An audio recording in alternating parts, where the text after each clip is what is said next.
Es un gran gusto poder saludarles de nueva cuenta y darles la más cordial bienvenida a este proyecto canal dedicado al Derecho Administrativo en México. Para este video me daré a la tarea de explicarte detalladamente qué es y en qué consiste el juicio de resolución exclusiva de fondo. Para el desarrollo de este video, han servido como referencia los siguientes ordenamientos. La Ley Federal de Procedimiento Contencioso Administrativo. El Código Fiscal de la Federación. En la doctrina, estaré utilizando como respaldo las siguientes obras. El Juicio de Resolución Exclusiva de Fondo ante el Tribunal Federal de Justicia Administrativa, un nuevo paradigma de justicia fiscal, del autor Rabindranath Guadarrama Martínez. Asimismo, me apoyaré en la iniciativa de decreto por el que se propuso la reforma de la Ley Federal de Procedimiento Contencioso Administrativo de fecha 6 de septiembre de 2016. Sin más que agregar, es hora de comenzar, y como es costumbre, a modo de introducción formularemos la pregunta, ¿qué es el juicio de resolución exclusiva de fondo? Debemos saber que esta figura procesal surge derivado de las controversias que se encontraban sujetas a diversos tipos de procedimientos en lugar de uno solo, cuando las violaciones formales o de procedimientos son reparadas una a la vez. Lo anterior, tal y como lo refiere el autor Rabindranath Guadarrama Martínez, dicho fortalecimiento se cumple en atención a que en el nuevo juicio, tanto el actor como la autoridad demandada, solo podrán alegar cuestiones relativas al fondo del asunto, así como la valoración del procedimiento de acuerdos conclusivos en fase administrativa ante las autoridades fiscales federales, ya que en el mismo se discuten los conflictos respecto de la existencia o no existencia de la obligación fiscal. Ahora bien, al remitirnos al estudio de la Ley Federal de Procedimiento Contencioso Administrativo, esta contempla un capítulo denominado del Juicio de Resolución Exclusiva de Fondo, que va de los artículos 58 a 16 a 58 a 29. De la lectura de los primeros artículos, podemos ver que este procedimiento o juicio se tramitará a petición del actor, regulado por las mismas reglas que el juicio contencioso administrativo, en el que se observarán especialmente los principios de oralidad, celeridad, resolución sustantiva y proporcionalidad. El juicio de resolución exclusiva de fondo versará únicamente sobre la impugnación de resoluciones definitivas que provengan o deriven del ejercicio de facultades de comprobación que tienen las autoridades fiscales. Asimismo, la cuantía del asunto deberá ser mayor a 200 veces la unidad de medida y actualización, elevada al año, vigente al momento de emisión de la resolución combatida. En este punto me permito hacer una breve pausa en nuestro estudio para cuestionar qué son las facultades de comprobación. Además, ¿cuáles son las facultades de comprobación que pueden ser impugnadas a través del juicio de resolución exclusiva de fondo? Para ello, vamos a remitirnos al Código Fiscal de la Federación, artículo 42, que a la letra dice lo siguiente. Las autoridades fiscales, a fin de comprobar que los contribuyentes, los responsables solidarios, los terceros con ellos relacionados, los asesores fiscales, las instituciones financieras, las fiduciarias, los fideicomitentes o los fideicomisarios, en el caso de los fideicomisos, y las partes contratantes o integrantes, en el caso de cualquier otra figura jurídica, han cumplido con las disposiciones fiscales y aduaneras y, en su caso, determinar las contribuciones omitidas o los créditos fiscales, así como para comprobar la comisión de delitos fiscales y para proporcionar información a otras autoridades fiscales, estarán facultadas, en resumen, para requerir a los contribuyentes, responsables solidarios o terceros con ellos relacionados, para que exhiban en su domicilio, establecimientos, en las oficinas de las propias autoridades o dentro del buzón tributario, dependiendo de la forma en que se efectúe el requerimiento, la contabilidad, así como que proporcionen los datos. Otros documentos o informes que se les requieran a efecto de llevar a cabo su revisión. Practicar visitas a los contribuyentes, los responsables solidarios o terceros relacionados con ellos y revisar su contabilidad, bienes y mercancías. Practicar revisiones electrónicas a los contribuyentes, responsables solidarios o terceros con ellos relacionados, basándose en el análisis de la información y documentación que obre en poder de la autoridad, sobre uno o más rubros o conceptos específicos de una o varias contribuciones. Si bien el Código Fiscal de la Federación contempla otras facultades de comprobación, para efectos del juicio de resolución exclusivo de fondo, serán las mencionadas previamente que podrán ser impugnables a través de esta figura. Muy bien. Continuando con nuestro estudio, el juicio de resolución exclusiva de fondo no será procedente cuando se haya interpuesto recurso administrativo en contra de las resoluciones referidas y dicho recurso haya sido desechado, sobreseído o se tenga por no presentado. El demandante solo podrá hacer valer conceptos de impugnación que tengan por objeto resolver exclusivamente sobre el fondo de la controversia que se plantea, sin que obste para ello que la resolución que se controvierta se encuentre motivada en el incumplimiento total o parcial de requisitos exclusivamente formales o de procedimiento establecidos en las disposiciones jurídicas aplicables, siempre que el demandante acredite que no se produjo omisión en el pago de contribuciones. Para efectos del juicio de resolución exclusiva de fondo se entenderá por concepto de impugnación cuyo objeto sea resolver exclusivamente sobre el fondo de la controversia, entre otros, aquellos que referidos al sujeto, objeto, base, tasa o tarifa de las obligaciones revisadas, pretendan controvertir alguno de los siguientes supuestos. 1. Los hechos u omisiones calificados en la resolución impugnada como constitutivos de incumplimiento de las obligaciones revisadas. 2. La aplicación o interpretación de las normas involucradas.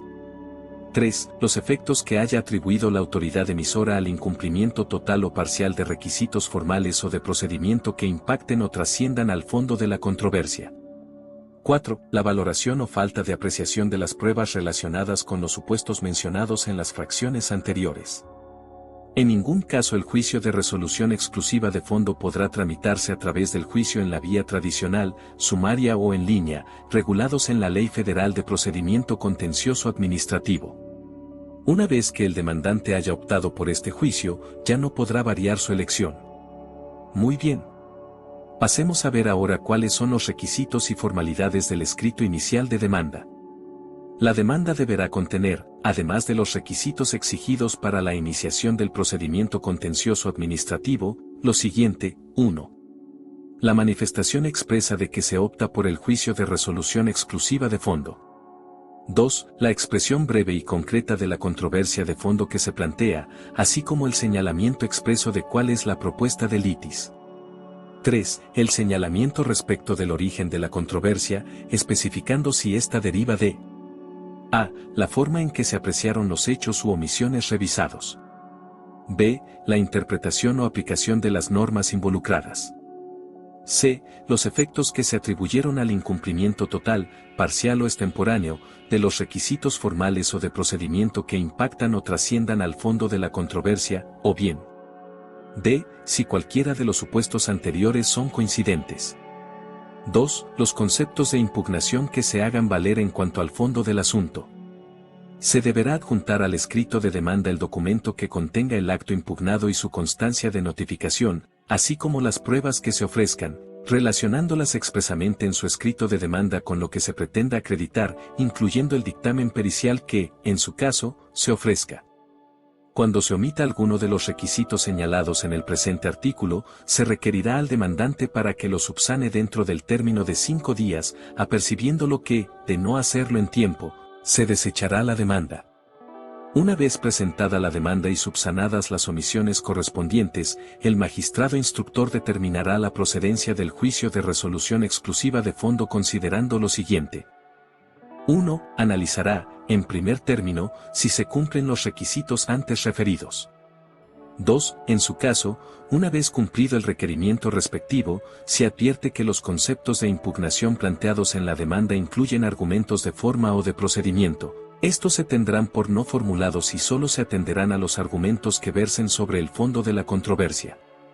3. Cuando advierta que en la demanda solo se plantean conceptos de impugnación relativos a cuestiones de forma o procedimiento, y no a cuestiones relativas al fondo de la controversia, se remitirá a la Oficialía de Partes Común para que lo ingrese como juicio en la vía tradicional, tomando en cuenta la fecha de presentación de la demanda. El juicio de resolución exclusiva de fondo no procederá cuando la demanda se promueva alegando que una resolución administrativa no fue notificada o que lo fue ilegalmente, siempre y cuando se trate de las impugnables en el juicio contencioso administrativo federal. Si el magistrado instructor admite la demanda, ordenará suspender de plano la ejecución del acto impugnado, sin necesidad de que el demandante garantice el interés fiscal. La suspensión así concedida operará hasta que se dicte la resolución que ponga fin al juicio exclusivo de fondo, sin perjuicio de los requisitos que para la suspensión establezcan las leyes que rijan los medios de impugnación que procedan contra la sentencia dictada en el mismo. Si el magistrado instructor determina que la demanda no cumple con los requisitos y formalidades ya referidas y, en consecuencia, resuelve desecharla, procederá el recurso de reclamación, mismo que deberá presentarse ante el magistrado instructor en un plazo de 10 días contados a partir de que surta efectos la notificación del acuerdo de desechamiento. Una vez presentado, se ordenará correr traslado a la contraparte para que en el término de 5 días exprese lo que a su derecho convenga y, sin más trámite, la sala lo resolverá de plano en un plazo de 5 días. El demandante podrá ampliar la demanda únicamente cuando la autoridad demandada plantee el sobreseimiento del juicio por extemporaneidad en la presentación de la demanda, en el plazo de 10 días siguientes a aquel en que surta efectos la notificación del auto que tenga por presentada la contestación, y en su escrito deberán señalar con precisión cuál es la propuesta de litis de la controversia en la ampliación. La autoridad, al contestar la demanda y, en su caso, la ampliación de demanda, deberá señalar si coincide o no con la propuesta de litis del juicio, expresando en este último caso, cuál es su propuesta. Recibida la contestación de la demanda y, en su caso, la contestación a la ampliación de la misma, el magistrado instructor citará a las partes para audiencia de fijación de litis, la que se desahogará sin excepción de manera oral dentro de los 20 días siguientes a la recepción de la contestación respectiva. El magistrado instructor expondrá de forma breve en qué consiste la controversia planteada por las partes, quienes manifestarán lo que a su derecho convenga, ajustándose a lo manifestado en la demanda, su ampliación o su contestación. La audiencia de fijación de litis deberá ser desahogada, sin excepción, ante la presencia del magistrado instructor, quien podrá auxiliarse del secretario de acuerdos para que levante acta circunstanciada de la diligencia. Las partes podrán acudir personalmente o por conducto de sus autorizados legales. Los demás magistrados integrantes de la sala podrán acudir a la audiencia de fijación de litis. Cuando estando debidamente notificadas las partes, alguna no acuda a la audiencia de fijación de litis, ésta se llevará a cabo con la parte que esté presente.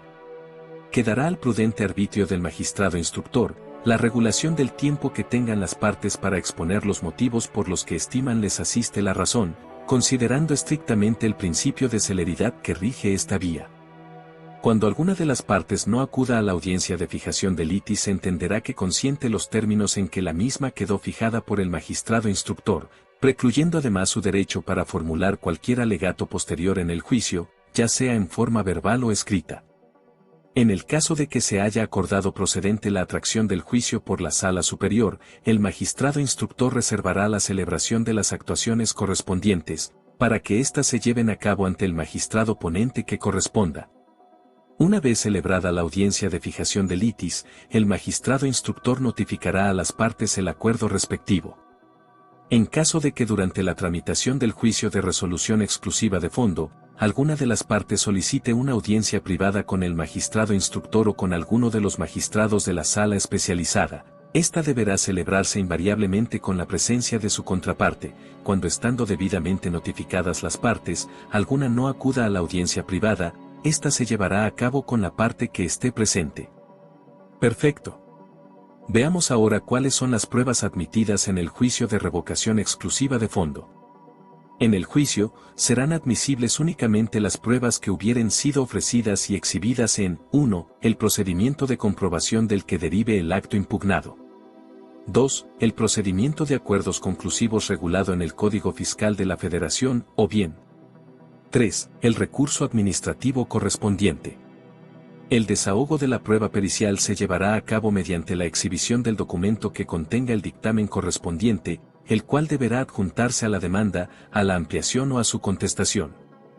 El magistrado instructor tendrá la más amplia facultad para valorar no solo la idoneidad y el alcance de los dictámenes exhibidos, sino también la idoneidad del perito que lo emite.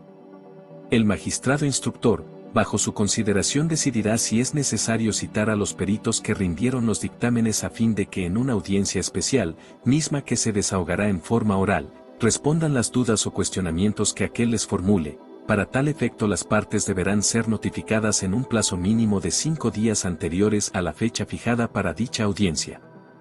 El secretario de acuerdos auxiliará en la diligencia y levantará el acta respectiva. Las partes podrán acudir a la audiencia para efectos de ampliar el cuestionario respecto del cual se rindió el dictamen pericial, así como para formular repreguntas al perito. Desahogada la audiencia, el magistrado instructor podrá designar a un perito tercero, cuando a su juicio ninguno de los dictámenes periciales rendidos en el juicio le proporcione elementos de convicción suficientes, o bien, si estos son contradictorios. El dictamen del perito tercero deberá versar exclusivamente sobre los puntos de discrepancia de los dictámenes de los peritos de las partes. Los dictámenes periciales serán valorados por el magistrado instructor atendiendo a la litis fijada en la audiencia correspondiente. La valoración del dictamen pericial atenderá únicamente a razones técnicas referentes al área de especialidad de los peritos. El valor de la prueba pericial quedará a la prudente apreciación del magistrado instructor, atendiendo siempre al principio de proporcionalidad. Celebrada la audiencia de fijación de litis, desahogadas las pruebas que procedan y formulados los alegatos, quedará cerrada la instrucción del juicio de resolución exclusiva de fondo, sin necesidad de una declaratoria expresa, y a partir del día siguiente, empezarán a computarse los plazos previstos para dictar sentencia. En las sentencias que se dicten en el juicio de resolución exclusiva de fondo se declarará la nulidad de la resolución impugnada cuando, 1. Los hechos u omisiones que dieron origen a la controversia no se produjeron. 2. Los hechos u omisiones que dieron origen a la controversia fueron apreciados por la autoridad en forma indebida. 3. Las normas involucradas fueron incorrectamente interpretadas o mal aplicadas en el acto impugnado, o 4. Los efectos atribuidos por la autoridad emisora al incumplimiento total, parcial o extemporáneo, de requisitos formales o de procedimiento a cargo del contribuyente resulten excesivos o desproporcionados por no haberse producido las hipótesis de causación de las contribuciones determinadas. Ahora bien, los efectos de la sentencia definitiva podrán ser, 1. Reconocer la validez de la resolución impugnada. 2. Declarar la nulidad de la resolución impugnada. 3. En los casos en que la sentencia implique una modificación a la cuantía de la resolución administrativa impugnada, la Sala Regional Especializada competente deberá precisar el monto, el alcance y los términos de la misma para su cumplimiento.